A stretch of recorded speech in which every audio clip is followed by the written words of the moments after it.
This lecture will review Chapter 2, Working Together with Differing Perspectives and Preferences.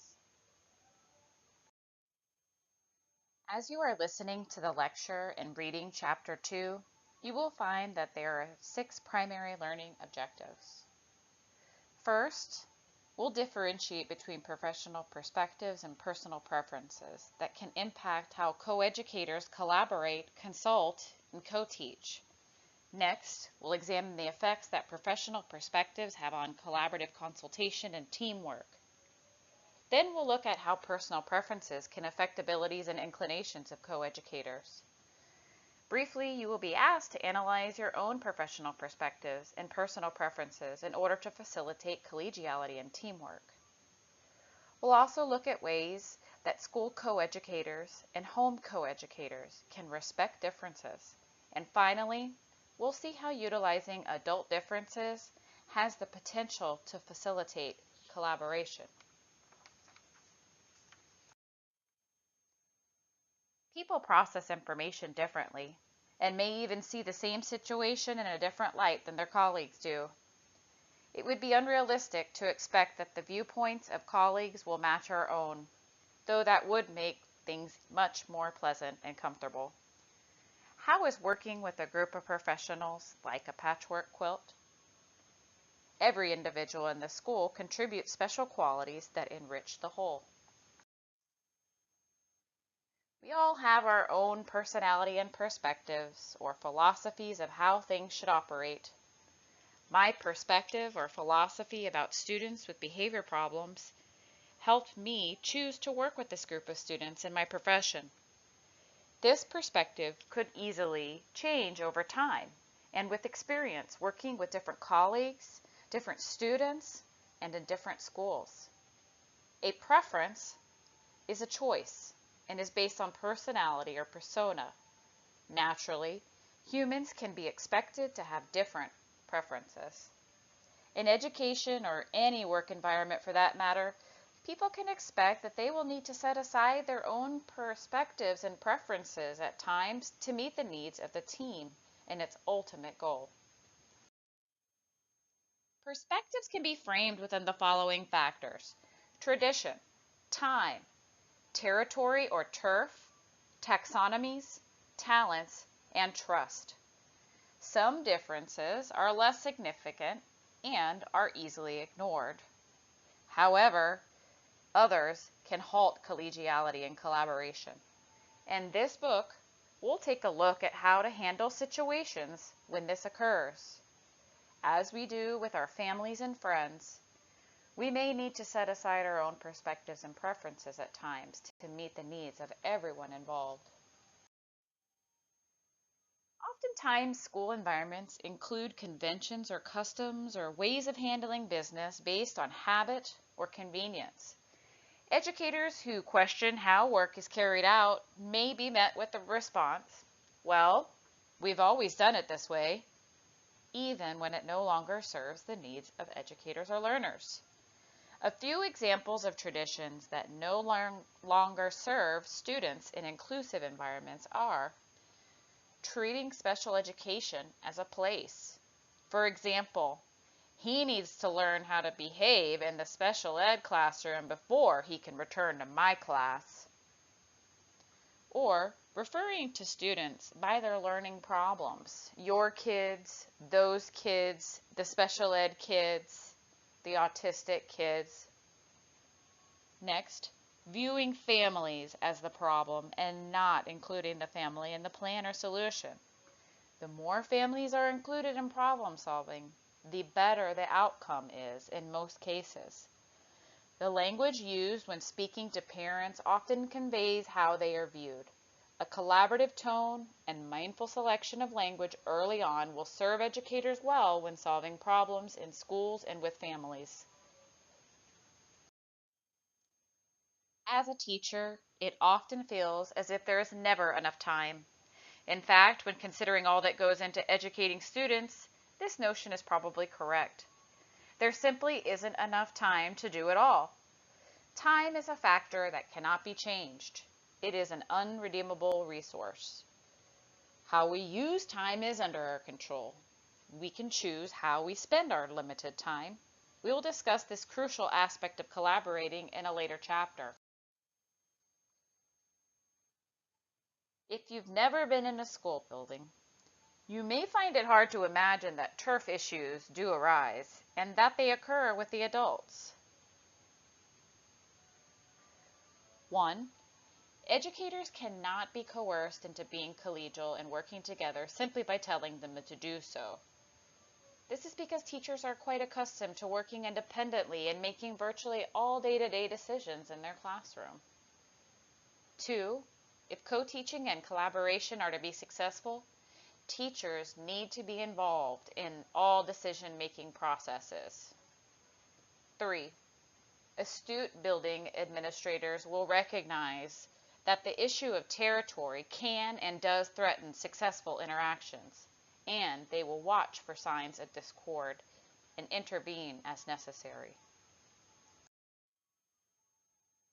The taxonomy factor. Taxonomies in education are organizational tools that guide educators in developing instructional objectives and planning strategies. Learning and doing occurs in 4 domains: the cognitive domain of thinking, the affective domain of feeling, the physical or sensory motor of absorbing and performing, and lastly, the social domain of relating to others. Integrating the 4 domains sets the stage for co-educators to co-plan, co-instruct, and co-evaluate the learning of students. The understanding of the hierarchical levels and taxonomies is required for designing differentiated curriculum, particularly for students who have exceptional learning needs. Bloom's taxonomy of the cognitive domain includes 6 categories. They are knowledge, comprehension, application, analysis, synthesis, and evaluation. Bloom's taxonomy helps educators to become aware of the proportion of instructional time that is devoted to the simple recall of facts and restating learned material. This is especially common in secondary schools, where as much as 80 to 90% of high school learning can be classified as basic knowledge or comprehension levels. Teachers may neglect application, analysis, and evaluation because drill, practice, and regurgitation are more simplistic and easier to assess. Unfortunately, lower level learning can hamper the development of complex thinking and doing skills and can stifle potential for creative thinking and production. The affective domain includes 5 categories. Here, they are ordered from the least complex to the most complex. They are receiving, responding, valuing, organization, and characterization by a value or value complex. Taxonomic levels can also be identified by the verb in the learning objective. These are the stepping stones. Which words do you see in classrooms? Which domains are targeted in instruction in these rooms? Are the affective categories as important as the cognitive?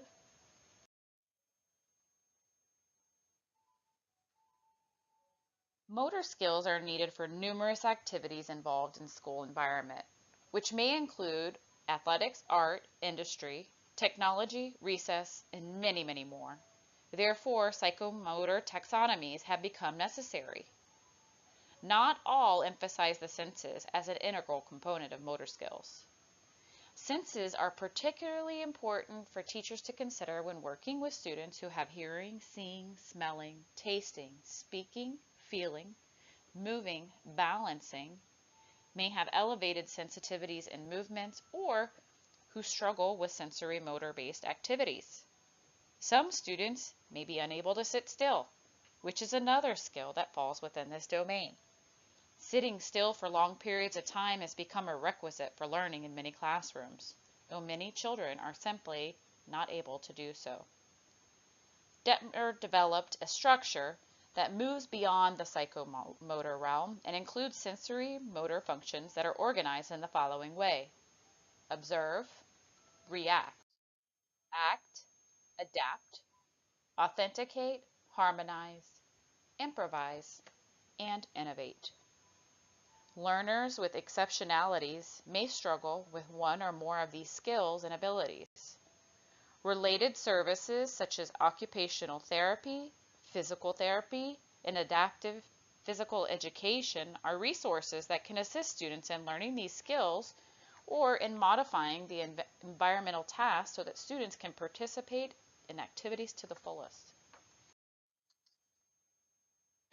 Surprisingly, the social aspect of learning and doing was missing in earlier taxonomy development. However, a quick glance at these categories quickly reveals their importance. For you, as a collaborator, consultant, and co-educator, these following skills are musts. 1. Relating. 2. Communicating. 3. Participating. 4. Negotiating. 5. Collaborating. 6. Adjudicating or conciliating to settle differences as they arrive. 7. Initiating. And 8. Converting. The taxonomies presented are meant to be facilitative, not punitive. As an example, when teaching a concept at the basic levels, such as the multiplication tables, and expecting students to attend to the lesson, teachers must allow sufficient time for learning the material at pre-established, announced competency levels. If and when the material cannot be mastered and learners must move on, reteaching and correctives are employed. This may require teachers to make extended activities available for learners, and collaborative consultation among teachers and resource personnel is extremely valuable in situations that call for differentiation. The talents factor. A building of educators contains many talents and skills, and this event can be capitalized upon by school leaders. When every individual's talents are recognized and encouraged to shine, educators may find it less necessary to engage in turf tension. Talent can be a vehicle that assists in the diversification of instruction for students with developmental disabilities. Here's an example.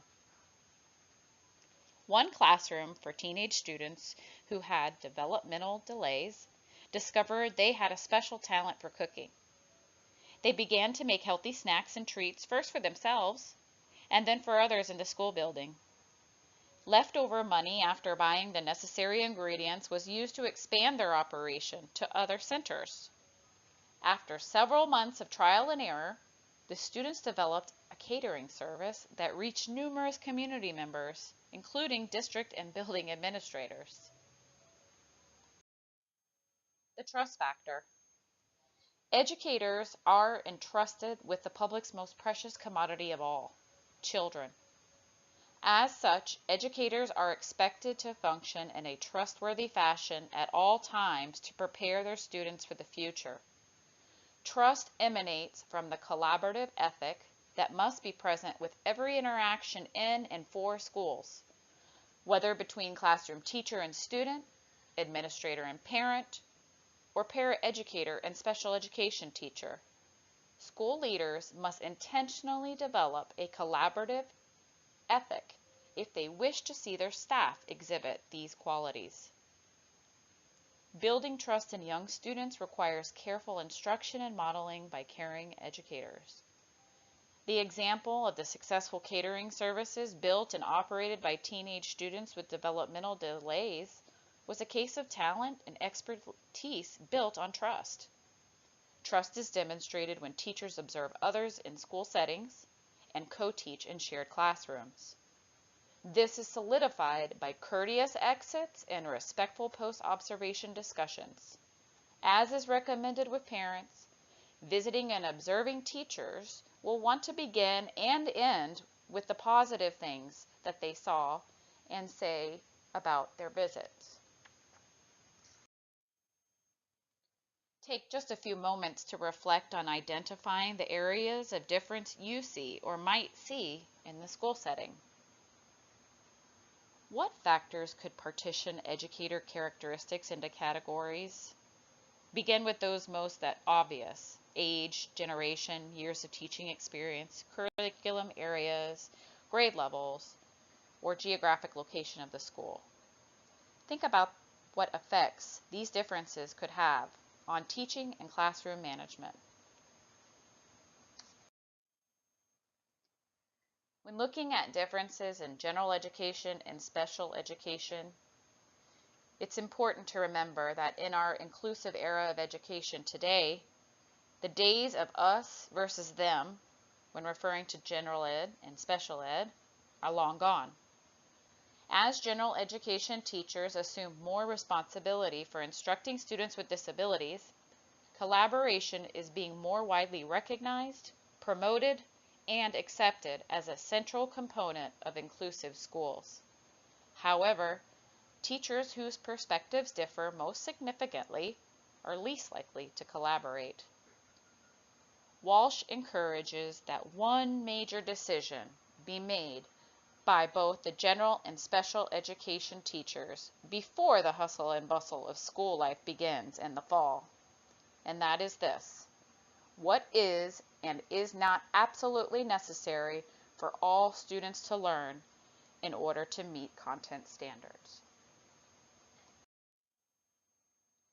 Co-educators that are aware of the following potential differences when collaborating will be better prepared to manage situations that arise in the school context. These are grade levels and curriculum areas, types of learning theory, kinds of subject matter, whether essential, developmental, or ideational, annual goals and instructional objectives, time and achievement dimensions, and assessment and evaluation processes.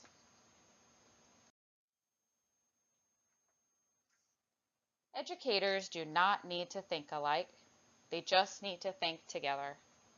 A crucial yet often overlooked element of teacher preparation is cultivating the ability to relate constructively to school and home co-educators and address differences with insight and sensitivity.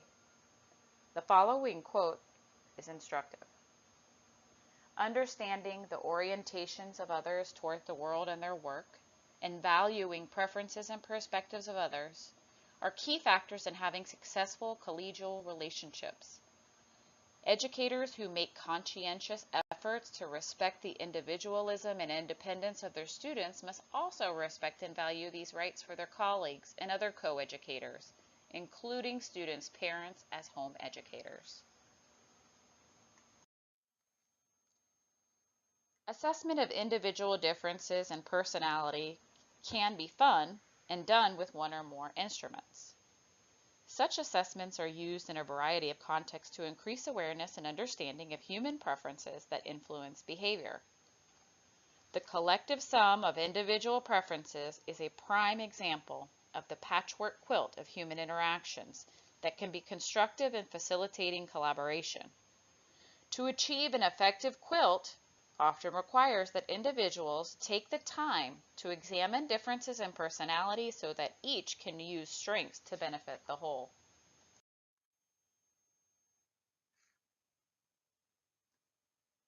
Unless individuals study their personal preferences and how these factors guide their own functioning, they are apt to view others through biased and distorted lenses. Collaborating co-educators should reflect on their personal values and preferences before attempting to work intensively with other people who have their own packages of values and preferences. It is not necessary to use a formal personality assessment to explore the constructive use of individual differences, just to increase self-understanding in a non-threatening manner, broaden one's ability to respect and truly value differences in others, and finally, use the wide range of differences constructively. Respecting differing viewpoints and different inclinations as collaborators. Teachers may differ dramatically from one another in regard to their perspectives and preferences. Teachers with different preferences tend to behave differently in the classroom. When a group of educators with different preferences collaborate, they have the opportunity to contribute a variety of strengths within the interaction. Many communication problems among team members are due to professional and personality differences. Using adult differences to facilitate collaboration. Individuals have far more potential than they use at any one time, and the power of this potential in team settings is exponential. When we value the contributions of each team member, the group is able to come to a more fully formed, student-centered decision. Some cautions must temper the study and use of information about individual differences, because some may generalize or stereotype inappropriately, and so discussion should be kept practical and helpful. Finally, we will conclude Chapter 2, Working Together with Differing Perspectives and Preferences, with 10 handy tips. If you can implement 1, 2, 3, half or more of these tips, you'll be on the road to enhancing yourself as an effective collaborator and consultant. These tips make good reminders to keep handy throughout the school year. First, respect the rights of others to hold different beliefs. Even if people do not agree, they should assume that others are acting in ways that they believe are appropriate. 2, reasons exist for things that people do or say, so try to discover them. 3, try not to press for one's own favorite methods of serving school needs, educator needs, or student needs, but rather to encourage collaborative plans when problem finding and problem solving. 4, have lunch, workroom breaks, and informal visits with other staff members often. 5, ask others for their input when you're facing a problem, because it has a humanizing, rapport-building effect. 6, listen to the other person's point of view and seek to understand that person's ideas and meaning. 7, take time to assess preferences of others before deciding upon a collaborative interaction for a consultation method. 8, appreciate perceptions and preferences of others that are different from one's own by engaging in a dialectical conversation. Do not feel that it is necessary to change your position or to convert the other person to your position. 9, really care about the person's feelings and ideas, and show it through your actions. And finally, 10, be available when others would like to share or just talk.